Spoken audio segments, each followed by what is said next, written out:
when the party is down and underன்னுவாங்க. தொடர் தோல்விகளை கட்சி சந்தித்துக் கொண்டிருக்கும் பொழுது கலகக்குரல்கள் எழதான் செய்யும் தலைமைக்கு எதிராக. அவர்களை நீங்கள் எப்படி நடத்துகிறீர்கள் என்பதுதான் அந்த கலகக்குரல் என்பது ஆங்கிலத்தில் சொல்லுவோம், இட்ஸ் எசன்ஸ் ஆஃப் டெமோக்ரஸி. நான் சொல்கிறேன், 12 ஆண்டுகளாக அதிகாரத்தை இழந்து வரலாறு காணாத தோல்விகளை சந்தித்துக் கொண்டிருக்கிறது காங்கிரஸ் கட்சி.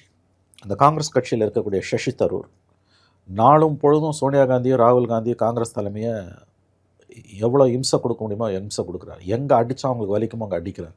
அத்வானியை புகழ்ந்து பேசுகிறார். ஆனால் அவங்க சசி தரூரை நீக்கவே இல்லை. அமைதியாக வேடிக்கை பார்த்துக்கிட்டு இருக்காங்க.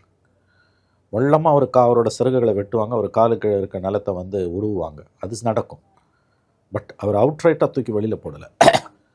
இன்றைக்கி அந்த தவறை தான் எடப்பாடி செய்திருக்கிறார். சசி தரூரை காங்கிரஸ் கட்சி எப்படி நடத்துகிறது என்பதை பார்த்து இவர் கற்றிருக்க வேண்டும்.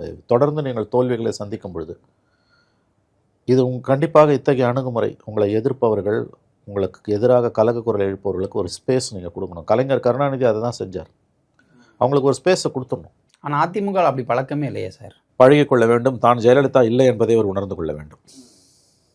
ஜெயலலிதாவும் செங்கோட்டையனை ஒதுக்கி வச்சுருந்துருக்காங்க. ஆனால் அவரோட சிறகுகளை வெட்டலை. அவங்களோட கட்சியில் அவரோட ஆட்களெல்லாம் ஈரோடில் களை எடுக்கல. இவர் அதை செஞ்சார். வேறு வழி இல்லாமல் அவர் போயிட்டார். ஒரு புழு கூட மிதிக்க நிலையும்.